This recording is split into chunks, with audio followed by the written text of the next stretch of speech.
I'm upset and frustrated with what I've heard that goes on in our own human hearts. I would like us to please consider that we are all people, and that if we are going to change this, and change this we must, it is going to start probably with a fire. We're all angry right now, but when that fire dims down, I want us to remember how it felt.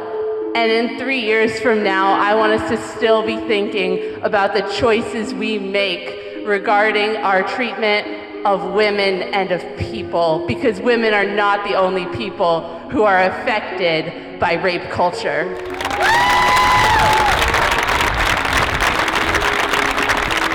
I can't imagine at all how it would feel to have that same genitalia ripped and torn apart, and my identity to be changed and completely destroyed because of that.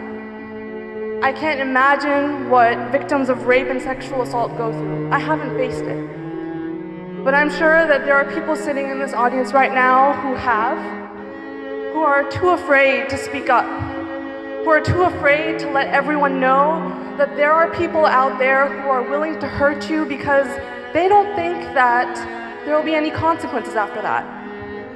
They think that it's okay to come up to you, tell you you look sexy, that you look hot in that small dress, and it's all okay. Take you up to that room and rip you apart. We are here today to tell you that it's not okay. Say no, it is not okay.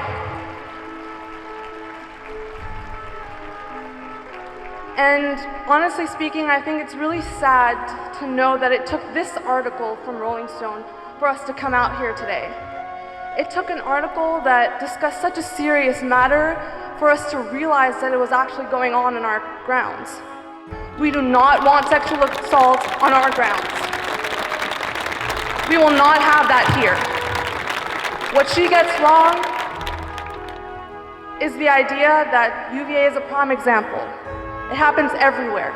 Women are objectified everywhere you go. You can guess I'm a teacher here, not a student. I'm sorry to say that when I listen to this, I think of the horror that we experienced when we read the article. I think of the outrage we felt, and I also feel that the rage needs outlet.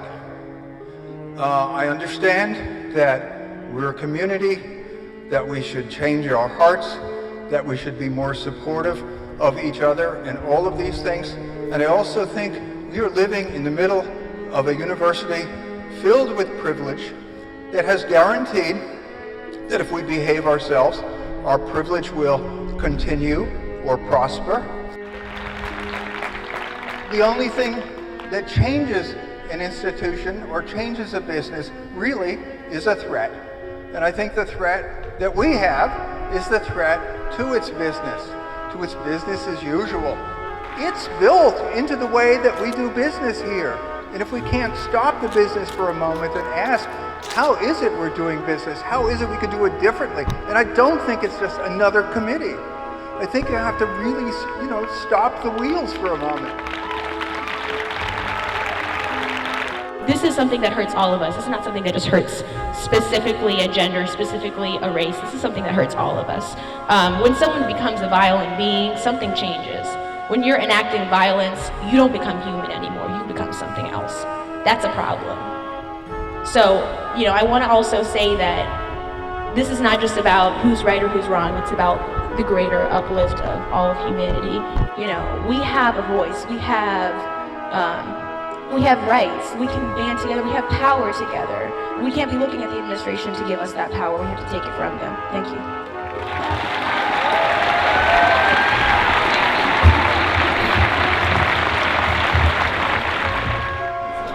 Someone made a really good point today when they were talking about how when you point a finger, you have three pointing back at you. And I think that it's the fault of the student body more than anything else, because we're the ones who have created or allow this rape culture. The students are the ones doing these horrible things, and yeah, the administration isn't responding, but that's because of the actions we're doing and we're not demanding their response.